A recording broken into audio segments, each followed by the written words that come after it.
বিসমিল্লাহির রহমানির রহিম।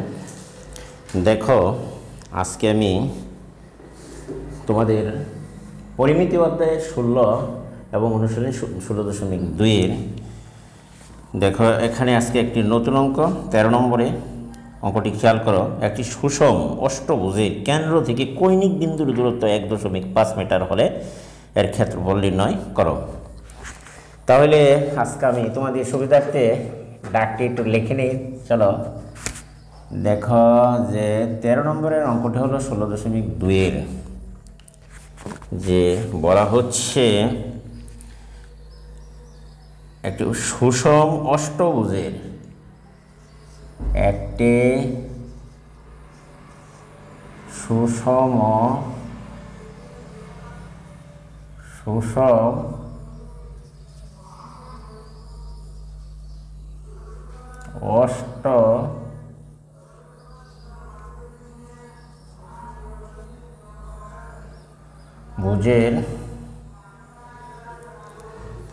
সুষম অষ্টভুজের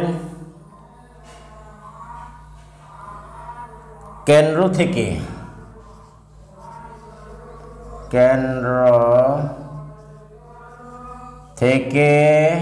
তোমার কেন্দ্র থেকে কৈনিক বিন্দুর দূরত্ব, কেন্দ্র থেকে কৈনিক বিন্দুর, দেখো কেন্দ্র থেকে কৈনিক বিন্দুর দূরত্ব, দেখো এখানে তোমার 1.5 মিটার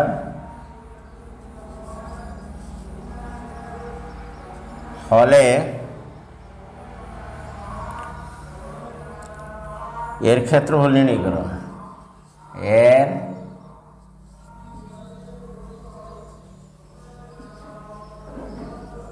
ক্ষেত্রফল নির্ণয় করো। তাহলে এখানে দেখো, একটি সুষম অষ্টভুজের কেন্দ্র থেকে কৈনিক বিন্দুর দূরত্ব 1.5 মিটার হলে এর ক্ষেত্রফল নির্ণয় করো। তাহলে দেখো যে আজকে আমরা লম্বসের ক্ষেত্রফল, আয়তক্ষেত্রের ক্ষেত্রফল, সামান্তরিকের ক্ষেত্রফল গত পর্বে আমরা শেষ করেছি। আজকে হলো নতুন আইটেম বা বিষয়, একটি সুষম অষ্টভুজের, আমরা জানি 3টি বাহু দ্বারা সীমাবদ্ধ ক্ষেত্রকে বলা হয় ত্রিভুজ, 4 বাহু দ্বারা হলে বলা হয় চতুর্ভুজ এবং 5 বাহু দ্বারা সীমাবদ্ধ কোনো ক্ষেত্রের নাম হয় পঞ্চভুজ। তদ্রূপ আমরা যদি 6 বাহু দ্বারা কোনো সীমাবদ্ধ ক্ষেত্র অঙ্কন করি সেটির নাম হবে তোমার ষষ্ঠভুজ।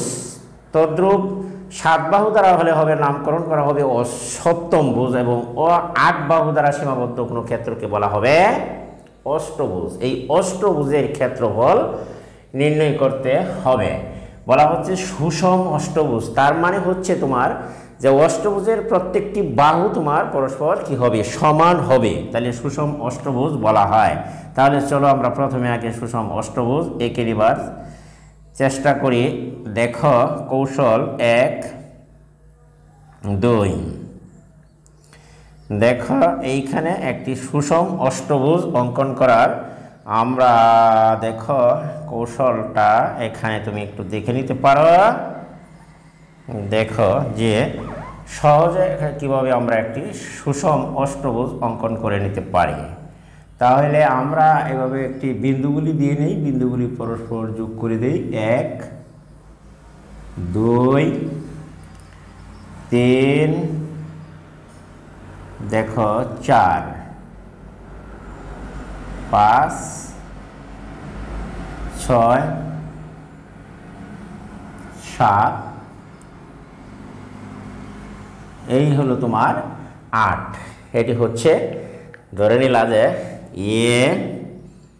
এইখান থেকে শুরু করো, A B C D E F G H একটি সুষম অষ্টভুজ এর কেন্দ্রবিন্দু যদি তোমার হয়, তাহলে দেখো এই কেন্দ্র থেকে যদি আমি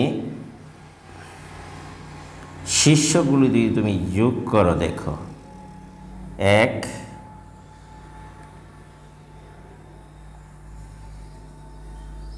2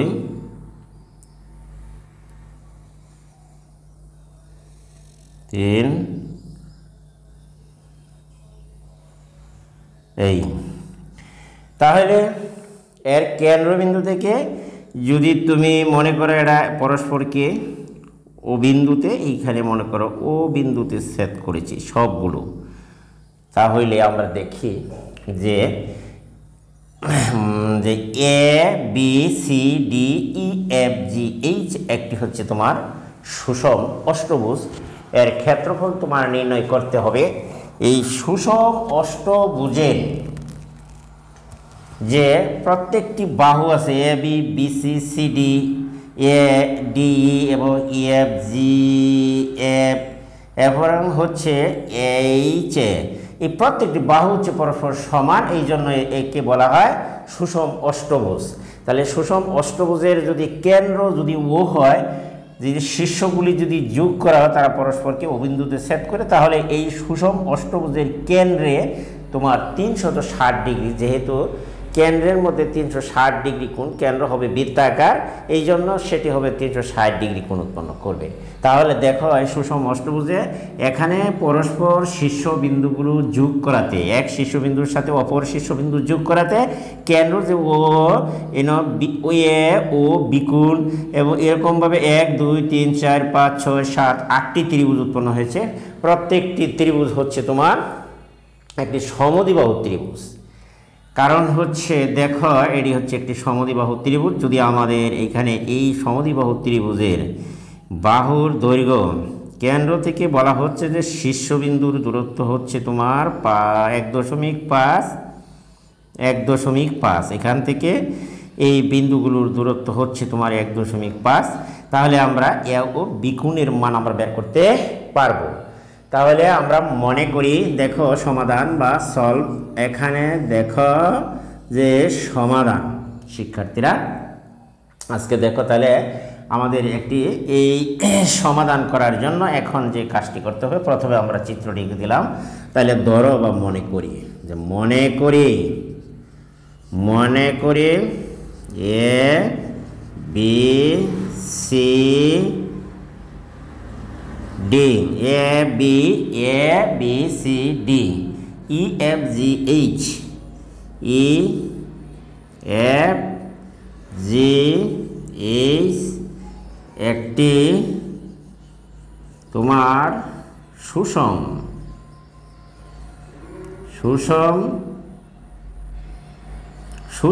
অষ্টভুজ।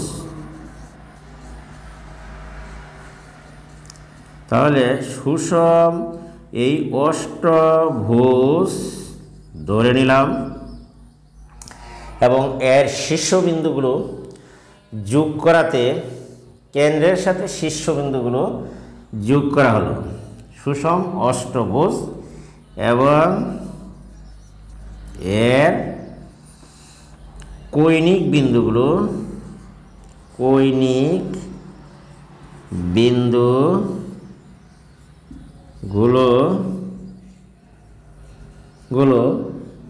কেন্দ্রের সাথে যোগ করা হলো, কেন্দ্রের সাথে যোগ করা হলো, ফলে সমান ক্ষেত্র বিশিষ্ট, সমান ক্ষেত্র বিশিষ্ট 8টি ত্রিভুজ ক্ষেত্র উৎপন্ন হয়। 8টি তোমার 8টি ত্রিভুজ ক্ষেত্র উৎপন্ন হলো। তাহলে একটু খেয়াল করো, উৎপন্ন হয় বা করে। দেখো আমরা ধরে নিলাম যে A B C D E F G, A B C D E F G H একটি সুষম অষ্টভুজ। এর শীর্ষবিন্দু বা কৈনিক বিন্দু হচ্ছে, কৈনিক বিন্দু থেকে কেন্দ্র পর্যন্ত যোগ করা হলো। বলা হচ্ছে যে অষ্টভুজ এবং কৈনিক বিন্দুগুলো কেন্দ্রের সাথে যোগ করা হলো, ফলে সমান ক্ষেত্রফল বিশিষ্ট 8টি ত্রিভুজ ক্ষেত্র উৎপন্ন হয়। তাহলে আমরা জানি যে কৌণিক বিন্দুগুলো যোগ করার ফলে এরা পরস্পরকে অবিন্দুতে ছেদ করে কৈনিক বিন্দুগুলো পরস্পর, কৈনিক বিন্দুগুলো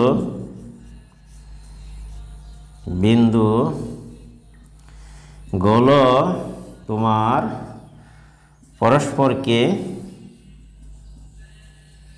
ও বিন্দুতে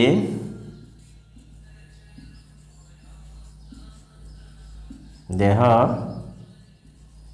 ছেদ করে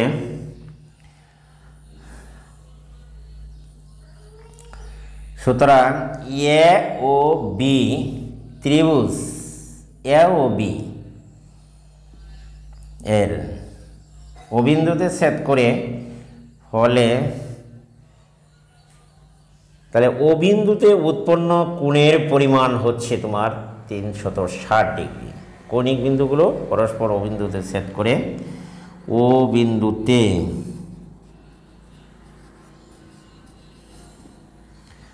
অবিন্দুতে 360 ডিগ্রি কোণ উৎপন্ন হয়। সুতরাং ও বিন্দুতে 360 ডিগ্রি কোণ উৎপন্ন হয়। ও বিন্দুতে 360 ডিগ্রি কোণ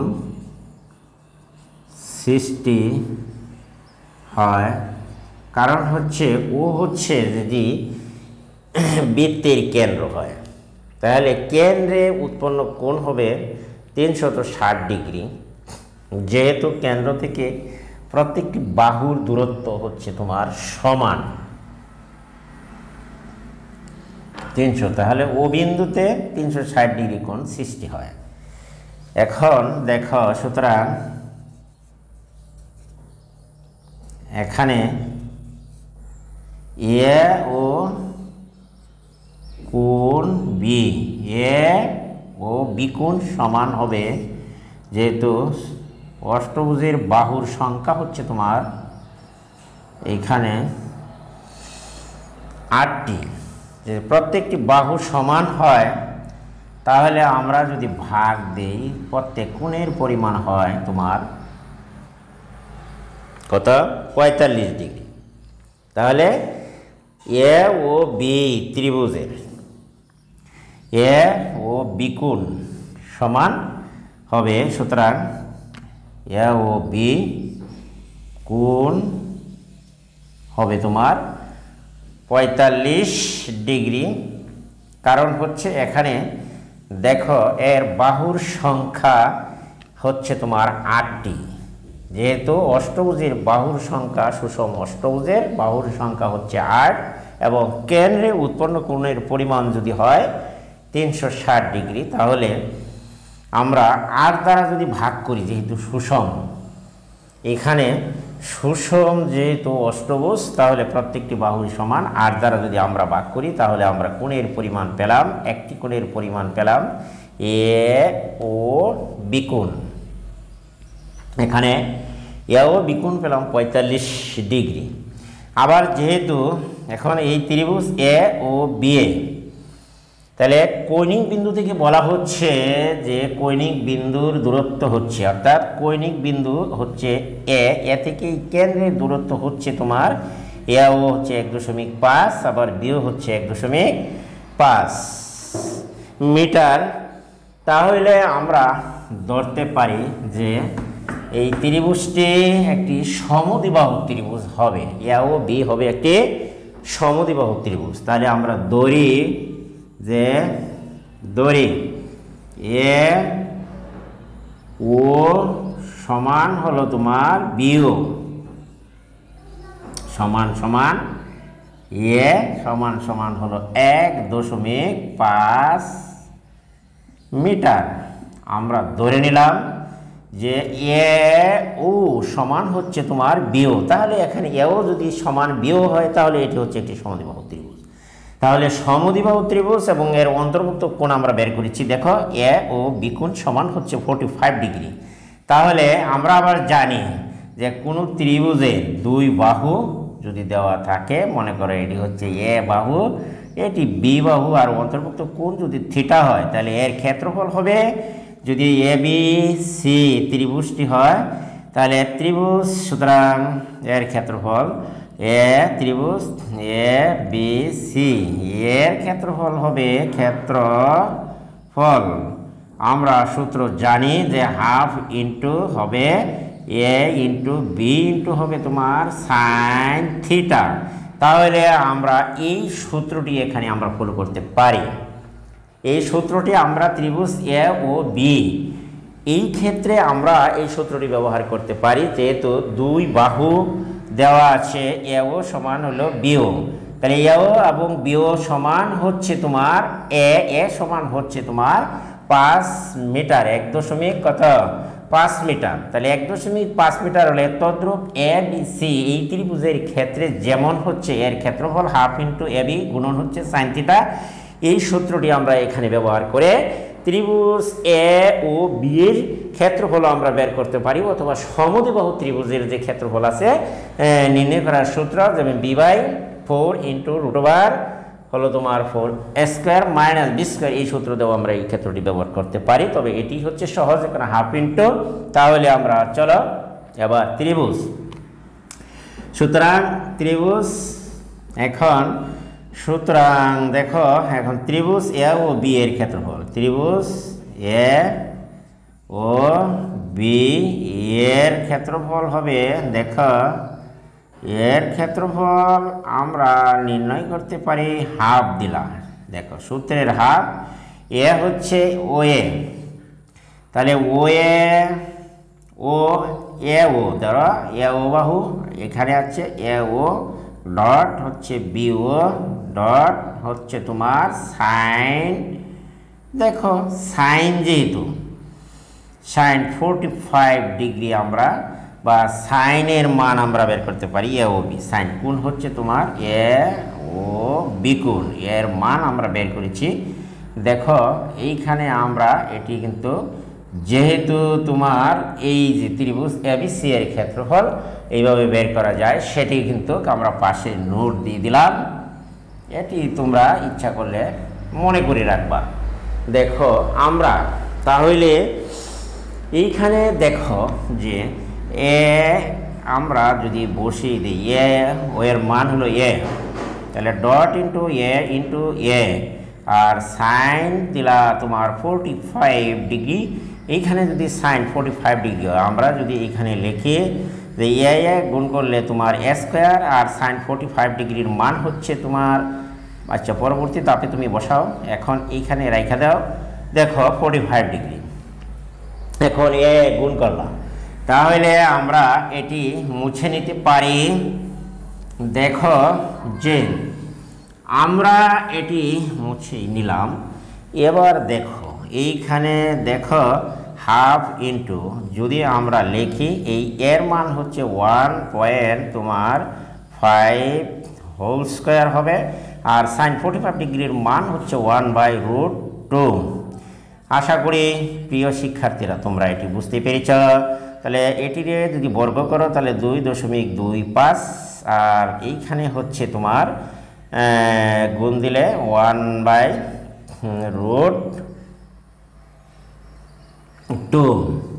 তাহলে 1/√2 এটিকে গুণ দিলে √2-র মান হচ্ছে 1.4142। আশা করি তোমরা এটি বুঝতে পেরেছ। আর আমরা যদি 2.25কে ভাগ করি, তাহলে দেখো 2.25কে যদি আমরা এখানে ভাগ দেই তাহলে দেখো ব্যাপারটি কি দাঁড়ায়, এইখানে হলো 2.25 ভাগ হচ্ছে তোমার 2।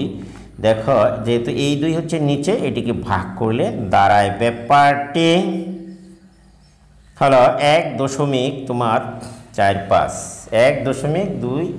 1.2125 আমরা পাই 1.125 গুণন হচ্ছে তোমার 1/1.4142, অথবা তুমি যদি গুণ করো 1.125 এটিতে যদি তুমি ভাগ দাও 1.4142, তাহলে তোমার দেখো দাঁড়ায় কত। আমি একেবারে ভেঙে ভেঙে ভাগ করে দেখিয়ে দিচ্ছি। তুমি ক্যালকুলেটার ইচ্ছা করলে এই এক লাইনে তুমি যে 1.45 এর ক্যালকুলেটারে চাপ দাও এবং নিচে √2 দ্বারা যদি ভাগ দাও একসাথে রেজাল্ট বেরিয়ে পড়বে।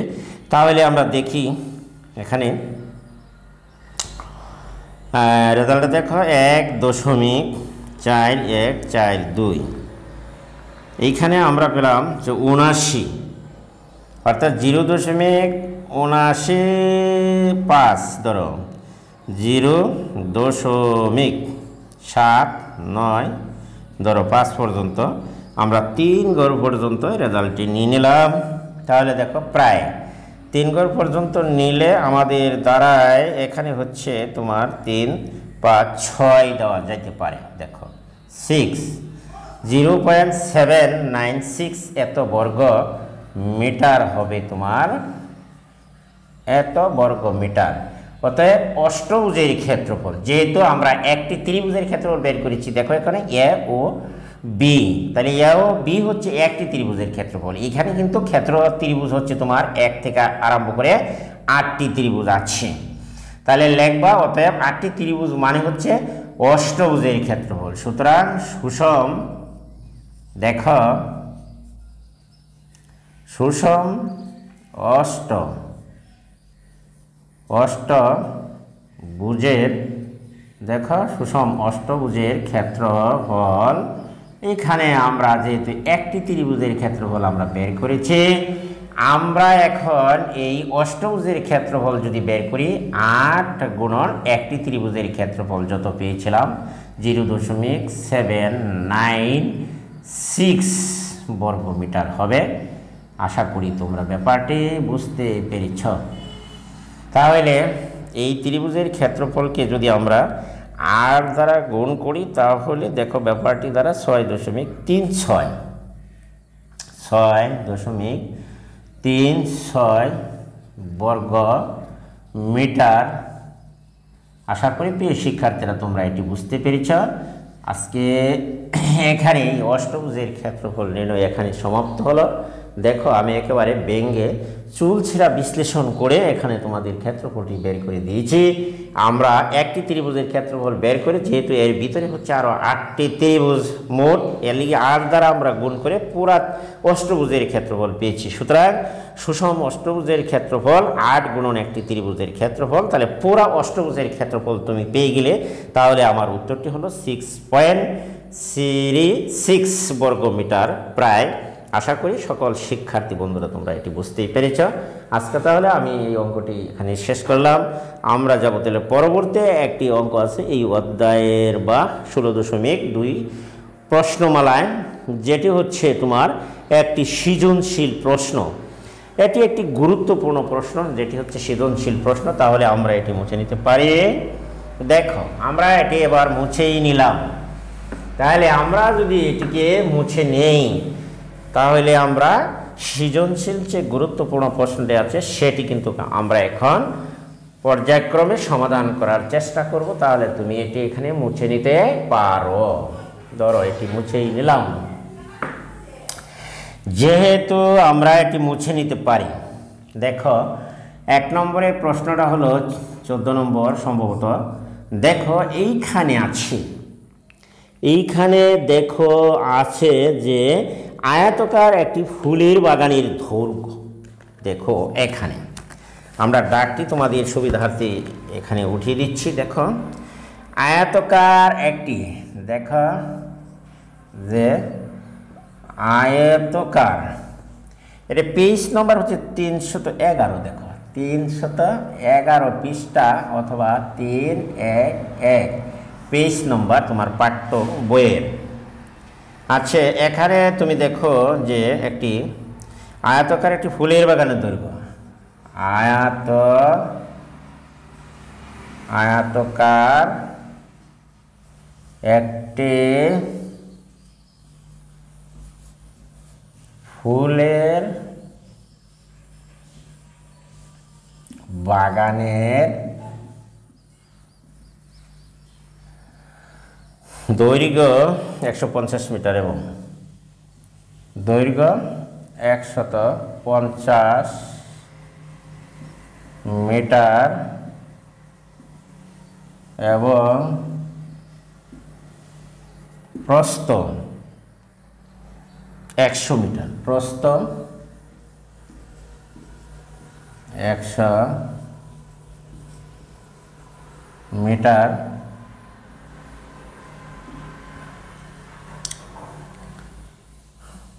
বাগানটিকে পরিচর্যা করার জন্য ঠিক মাঝ দিয়ে, বাগানটিকে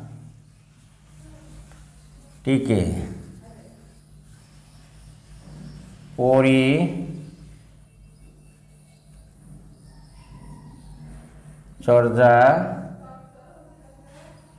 করার জন্য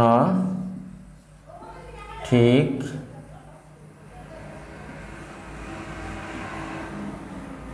মাছ দিয়ে 3 মিটার চওড়া দৈর্ঘ্য প্রস্থ বরাবর রাস্তা আছে। মাছ দিয়ে 3 মিটার চওড়া দৈর্ঘ্য ও প্রস্থ বরাবর রাস্তা আছে।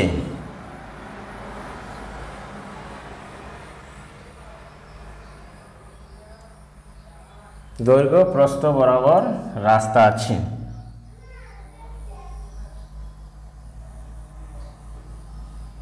3 মিটার চওড়া দৈর্ঘ্য প্রস্থ বরাবর রাস্তা আছে। তাহলে 1 নম্বর প্রশ্নটি তুমি দেখো, এখানে উপরের তথ্যটি চিত্রের সাহায্যে সংক্ষিপ্ত বর্ণনা দাও।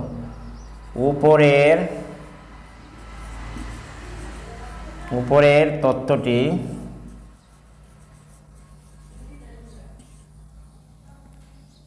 চিত্রের সাহায্যে সংক্ষিপ্ত বর্ণনা দাও।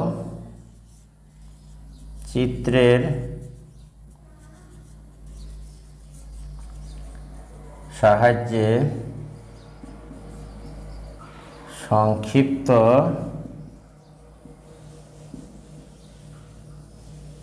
বর্ণনা দাও। 2 নম্বর প্রশ্নটি হলো, দেখো রাস্তার ক্ষেত্রফল নির্ণয় করো। যে রাস্তার ক্ষেত্রফল নির্ণয় করো। গ নম্বরে হচ্ছে রাস্তাটি পাকা করতে রাস্তাটি বলা হলো যে পাকা করতে 25 সেন্টিমিটার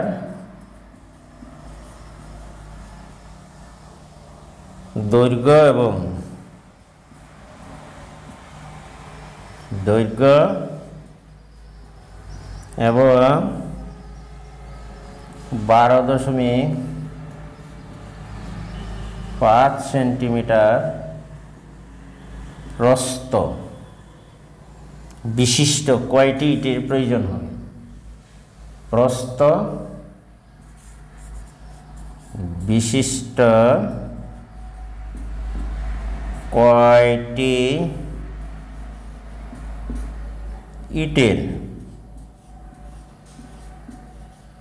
প্রয়োজন হবে?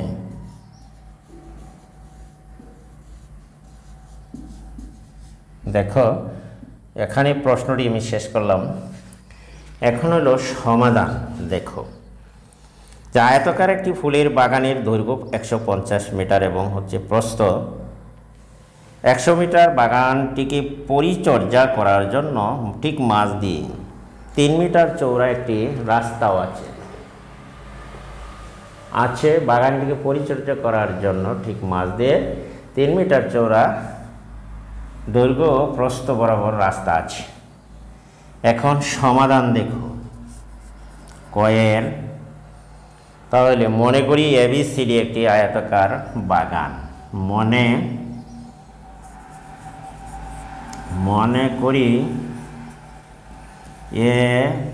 ABCD একটি আয়তাকার ফুল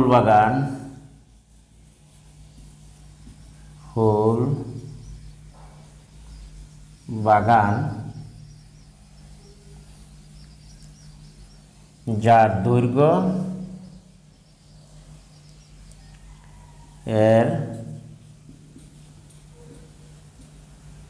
দৈর্ঘ্য AB সমান 150 মিটার এবং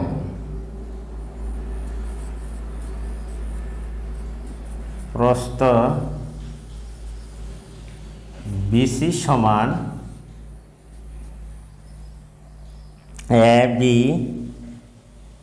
BC সমান হবে 100 মিটার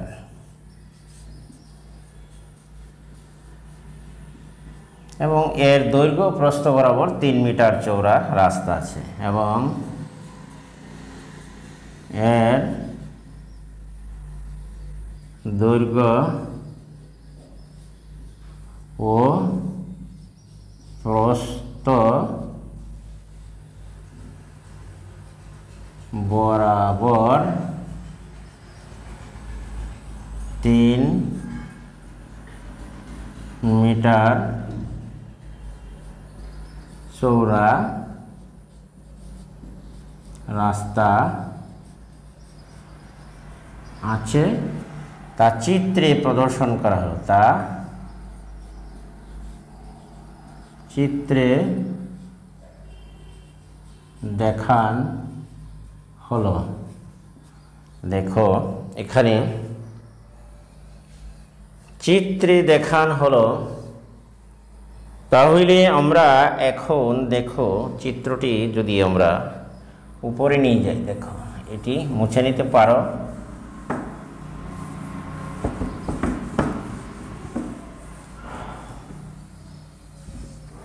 আমরা এটি মুছে নিলাম। দেখো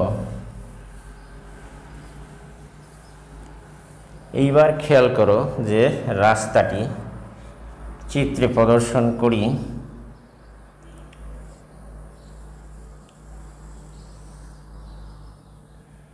এইখানে যদি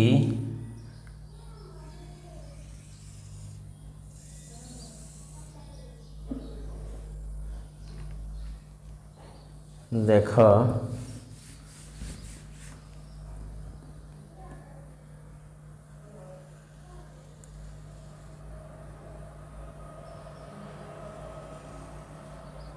এইখানে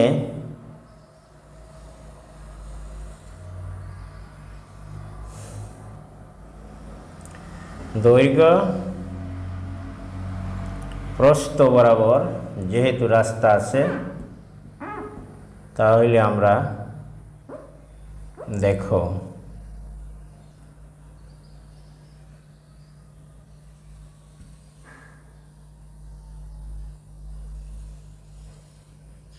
এই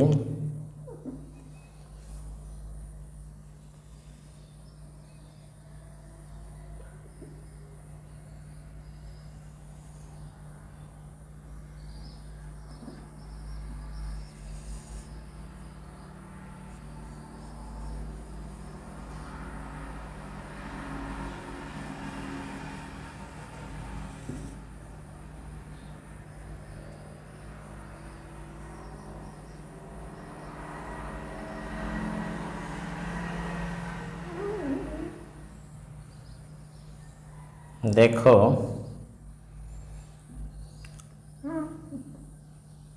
এই হলো তোমার দৈর্ঘ্য এবং প্রস্থ বরাবর এইখান থেকে এইটুকু হলো 3 মিটার, আবার এইখান থেকে এইখানে হবে তোমার 3 মিটার।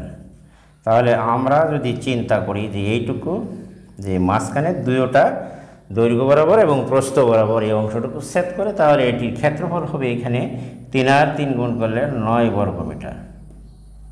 এটুকুর ক্ষেত্রফল হবে তোমার 9 বর্গ মিটার। চিত্রে তা দেখানো হলো। চিত্র ফুলের বাগান।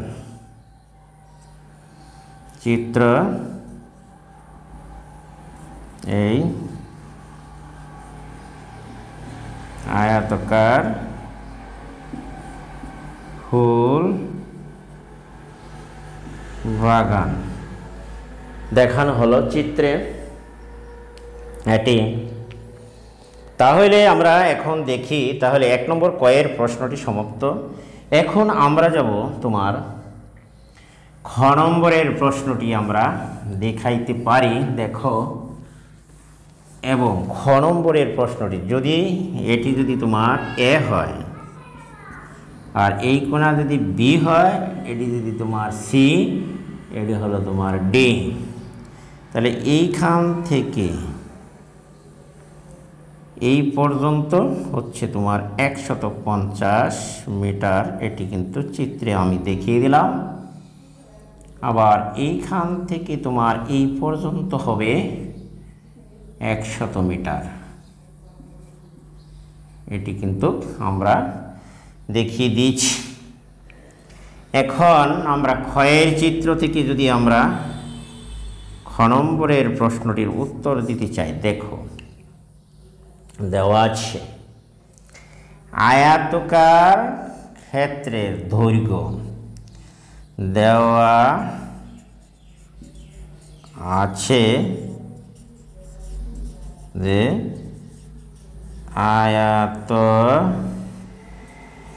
আয়তাকার ফুল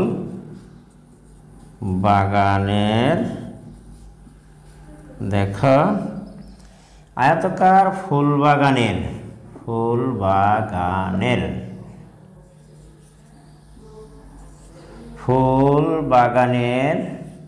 ওই দেখো দৈর্ঘ্য এবি দেওয়া আছে 150, এবি 150 মিটার, এবং আয়তাকার ফুল বাগানের প্রস্থ হচ্ছে বিসি অথবা এডি 100 মিটার। অতএব দৈর্ঘ্য বরাবর আয়তাকার ফুল বাগানের ক্ষেত্রফল, সুতরাং দৈর্ঘ্য বরাবর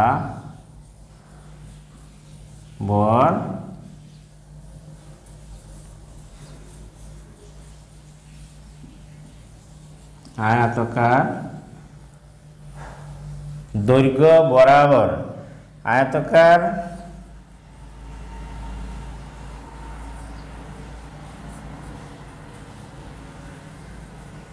ফুল বাগানের দৈর্ঘ্য বরাবর দিলাম, দৈর্ঘ্য বরাবর রাস্তার ক্ষেত্রফল। শর্টকাট লিখি, এতটা লেখা দরকার নেই, বাদ দাও। তার দৈর্ঘ্য বরাবর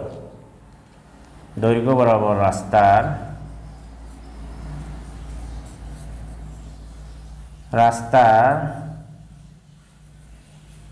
ক্ষেত্রফল। তাহলে দৈর্ঘ্য বরাবর যদি রাস্তার ক্ষেত্রফল হয়, তুমি দেখো একটু, এইখান থেকে এইটুকুর দৈর্ঘ্য আমরা 150 মিটার দিয়ে দিয়েছি, এবং এইটুকু হচ্ছে, তাহলে এইটুকু তো হবে এই পর্যন্ত 150 মিটার, আর এইটুকুর প্রস্থ হচ্ছে তোমার 3।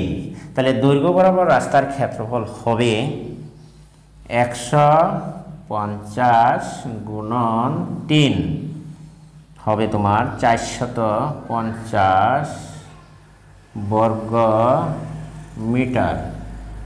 আশা করি তোমরা এটি বুঝতে পেরেছ। এখন যদি আমরা আবার এই প্রস্থ বরাবর এখান থেকে এই পর্যন্ত তুমি চিন্তা করো, দেখো এখানে দিয়ে রাখছি 100 মিটার। আবার যদি আমরা লিখি যে প্রস্থ বরাবর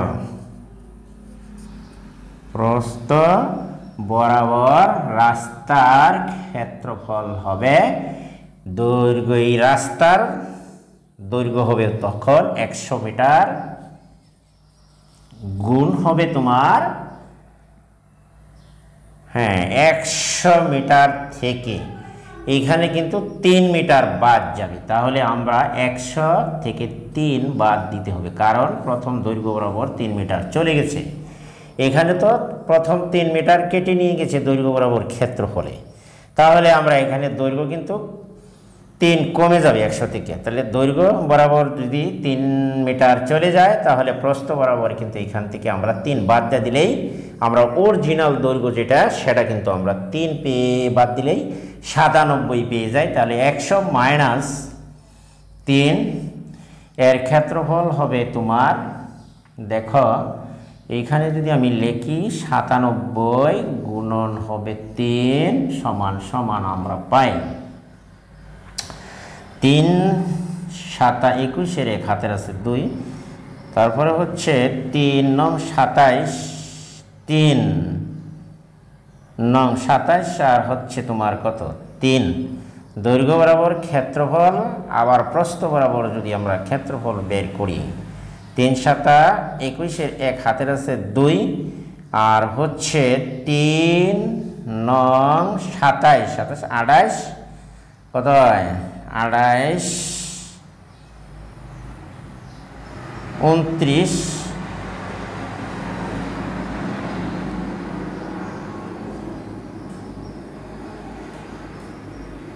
দেখো 29 বর্গ মিটার, এখানে হচ্ছে 29 বর্গ মিটার হচ্ছে 200, 3 9 27 3 7 21 এর এক হাতের হলো তোমার 2, 3 9 27 আর 2 27 27 28 29, তাহলে আমরা এখানে পেলাম যে প্রস্থ বরাবর ক্ষেত্রফল পেয়েছি আমরা 291 বর্গ মিটার।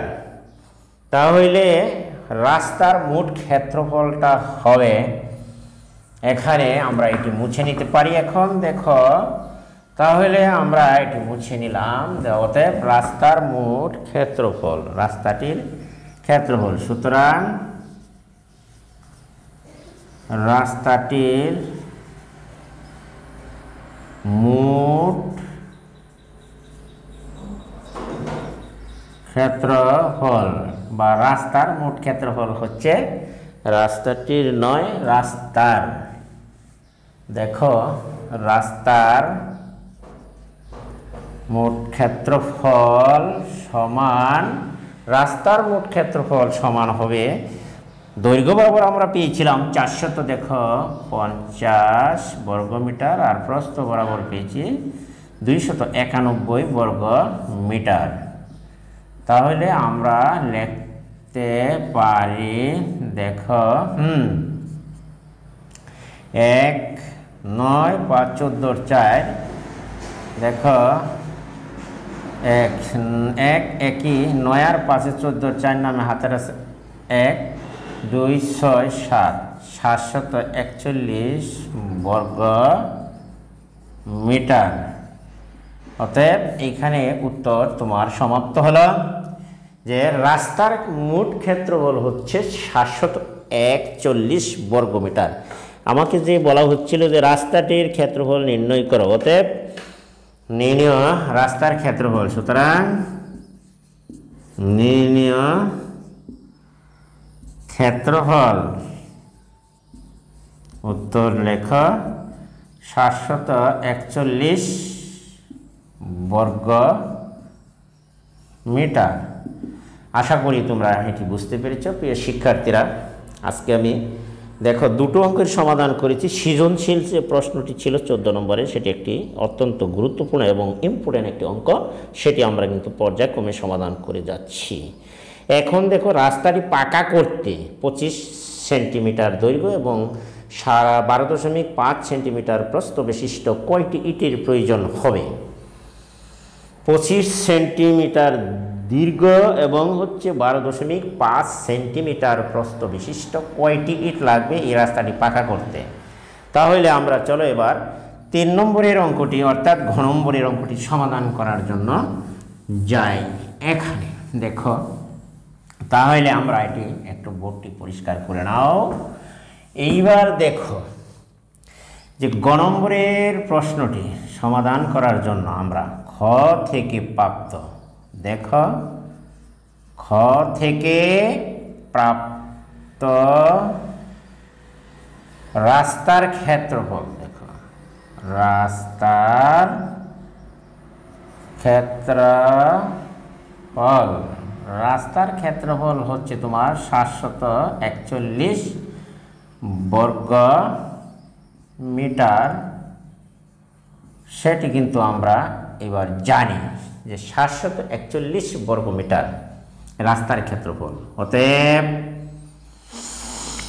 আমরা এখন একটি ইটের ক্ষেত্রফল বের করি, দেখি দেওয়া আছে ইটের দৈর্ঘ্য, দেওয়া আছে তোমার যে ইটের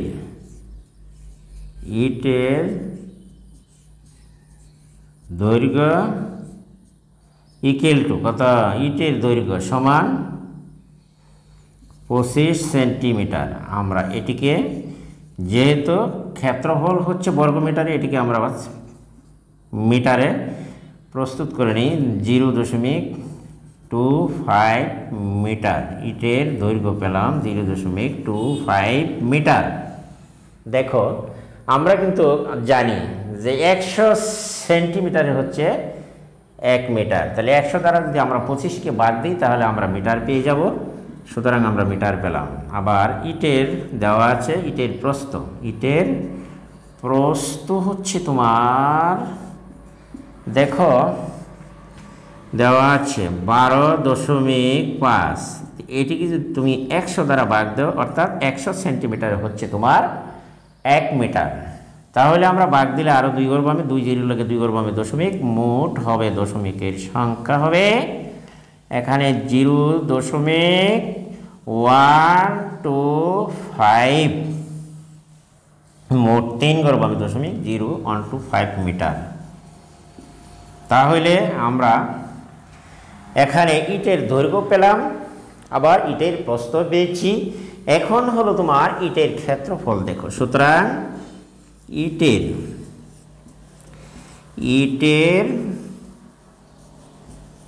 ক্ষেত্রফল, তাহলে দেখো ইটের ক্ষেত্রফল আমরা জানি ইট যেহেতু হচ্ছে তোমার আয়তাকার, দৈর্ঘ্য ও প্রস্থ গুণ করলে ইটের ক্ষেত্রফল পাওয়া যাবে। ইটের ক্ষেত্রফল তাহলে ইটের দৈর্ঘ্য গুণন হচ্ছে তোমার প্রস্থ।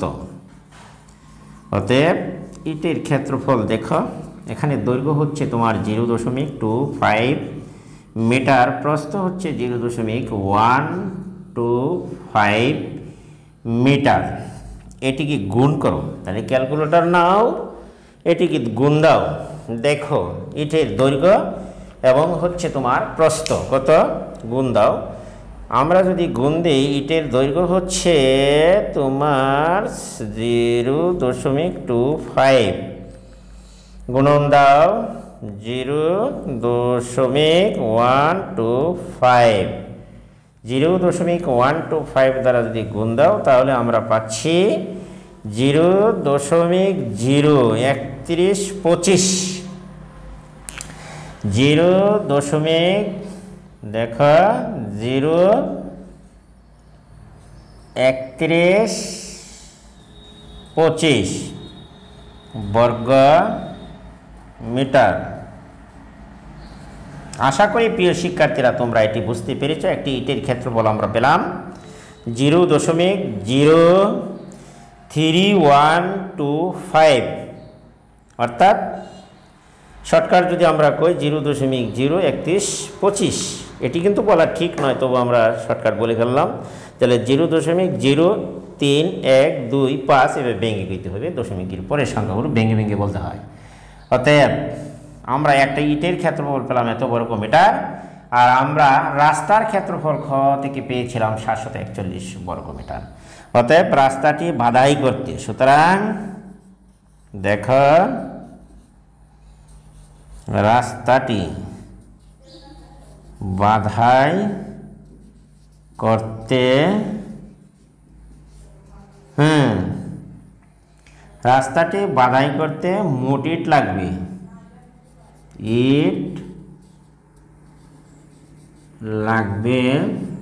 দেখো আমরা যদি শর্টকাট করি 741 বাই 0.03125 দ্বারা ভাগ দাও, তাহলে দেখো কত আসে এখানে। 741 741 ভাগ 0.03125, তাহলে 23,712টি পাথর তোমার বা লাগবে। 23,712টি কয়টি ইট লাগবে? 23,712টি ইট লাগবে। এখানে তোমার আনসার আজকার মতন শেষ করলাম।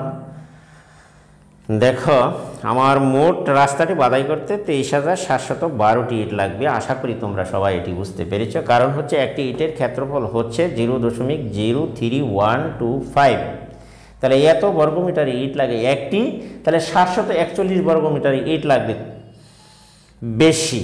তাহলে আমরা দেখা যায় যে একটি ইটের ক্ষেত্রফল যদি এত হয়, তাহলে আমরা যদি এই যে ইটের ক্ষেত্রফল দ্বারা এই রাস্তার যে ক্ষেত্রফল আছে বর্গমিটার 741, এটিকে ভাগ দেই, তাহলে আমরা মোট ইটের সংখ্যা পেয়ে যাই। আশা করি প্রিয় শিক্ষার্থী বন্ধুরা তোমরা এটি আজকে বুঝতে পেরেছ। আর একটি বিশেষ কথা আমি তোমাদের বলে যাই, যদি আমার ভিডিওটি তোমাদের জন্য উপকারী এবং ভালো মনে হয়, অবশ্যই তোমরা আমার চ্যানেলটিকে সাবস্ক্রাইব করবা এবং পাশে থাকা বেল আইকনটি বাজিয়ে দেবা। ভিডিওটি বন্ধু বান্ধবের কাছে শেয়ার করে দেবা। একটি কমেন্ট, একটি লাইক অবশ্যই করে যাবা। আজকের মতো আমি এখান থেকেই তোমাদের কাছ থেকে বিদায় নিচ্ছি। দেখা হবে পরবর্তী অন্য আরেক দিন, হয়তোবা অন্য কোনো ভিডিও নিয়ে। আল্লাহ হাফেজ।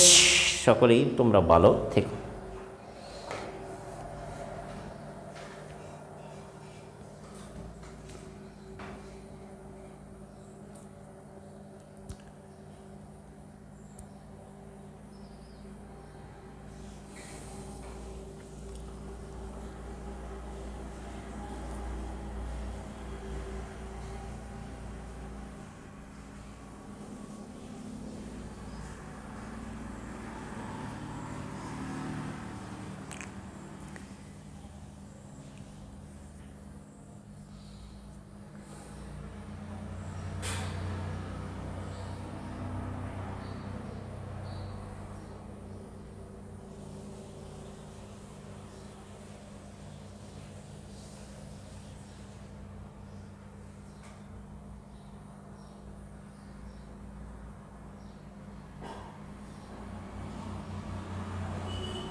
দেখো যে এখানে আমাকে বলা হচ্ছিল হয়তো একটু রাস্তাটি পাকা করতে, আমি লিখে ফেলছিলাম তোমার বাধাই করতে। এটি একটু সংশোধন করে দাও, রাস্তাটি পাকা করতে হবে। এখানে হবে রাস্তাটি পাকা করতে ইট লাগবে। রাস্তাটি পাকা করতে ইট লাগবে এতগুলি, ঠিক আছে। এখানে দেখো